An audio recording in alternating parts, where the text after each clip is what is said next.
Today we're doing the Blue Whale Challenge, which is picking a LP rated white through blue belt lock in one continuous take.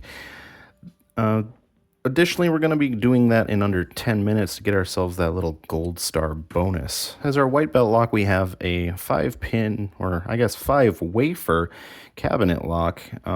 If it was rated, it would probably be yellow due to the fact it has 5 elements, but maybe not. It's pretty simple to pick. I mostly included it because white belt padlocks suck to pick. This doesn't. It's kind of fun. It pops out when it's unlocked. For yellow, we have the Master 130. For orange, we have an Avis 5540.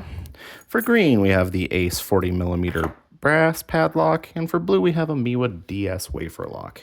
We're using a Jimmy Long's, I think it's medium or deep flat hook, as well as one of the 50 thousandths turning tools. Let's get that timer started now. Wafer locks might scare a lot of new pickers, but they really shouldn't, especially the lower security ones like this one. They pick just like pin tumblers. You push on the wafers until you get them set, and then you move on to the next binding wafer in order. The only real difficulty that you might encounter is just finding a pick profile that works best for you when picking them. Master 130 is not really a recommended yellow lock for me. I mostly picked it because it's just keeps me away from having to pick another brass padlock. In this case, the 140 is a brass padlock usually, and it's simply nicer to pick than the 130 in my opinion, but we have the 130 in front of us, so we're going to pick it. The feedback is really kind of mushy, not my favorite lock to pick, but it is pickable. On to the 5540, our first lock with spools and serrations. Additionally, a really high pin 1 if you saw right there.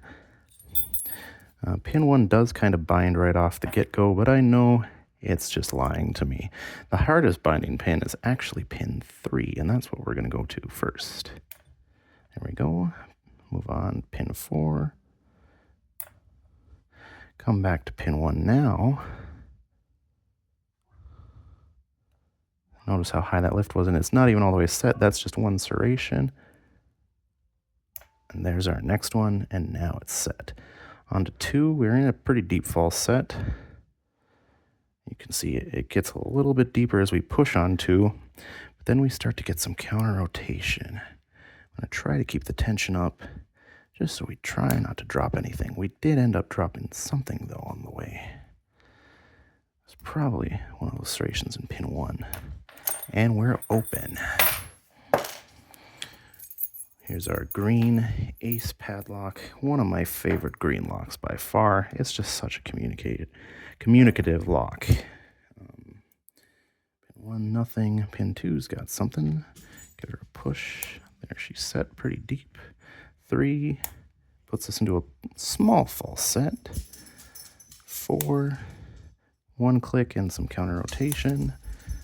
Back out we are into a false set. 5, counter rotation, and then pin 1 is now giving us some counter rotation as well, and we're open. Onto the MIWA DS. Let's get it moved to the center of our viewpoint. There's wafers on both the top and the bottom that need to be pushed. Tension can be a lot lighter than it was with any of the previous stuff. It's a very crisp lock, and as you set things, the core gives you that little bit of movement just like that, and it's just glorious to pick in my opinion. Highly recommend this as a blue belt lock for anybody who's looking for one. Mostly because it's a change from pin tumbler locks, as well as just the crisp feedback it has. It's just such a fun pick. You can find them in many different formats too. I've got a couple different formats of DS. I kind of picked this one as it's nice and easy to put into my vise. I expect this lock to take me longer than the other ones, just because there's a little bit more difficulty in getting that tension control just right.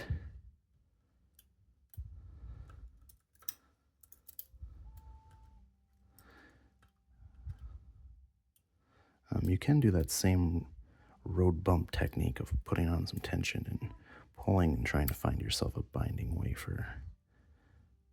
And when you do, loosen up that tension, give it a little push.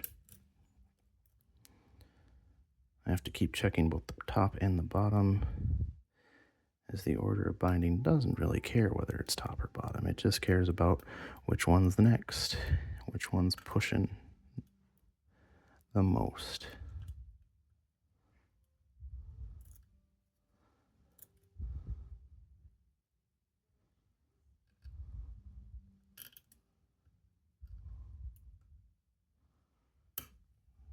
There was a really good one.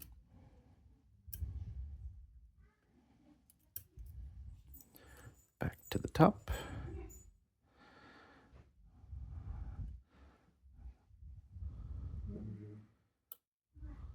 Let's go ahead and get ourselves that last couple of wafers, I think. There's one right there. Oh, kind of felt like that. I almost wanted to open it, but we must still have one more hiding out on us. Go ahead and see if we can find it.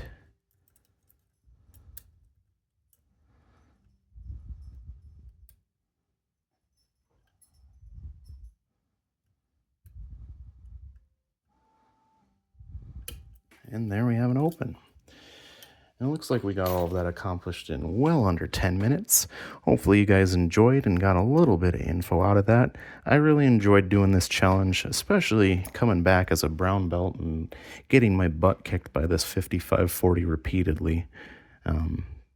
Early in my picking career, I remember this guy really challenged me a lot, and even coming back to it later, without all the muscle memory I once had, it definitely is tricky with that super high pin 1 lift, as well as really easy to drop that pin 1.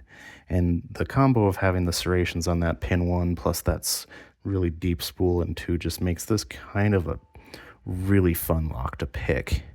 Hopefully you guys enjoyed, and I'll talk to y'all later.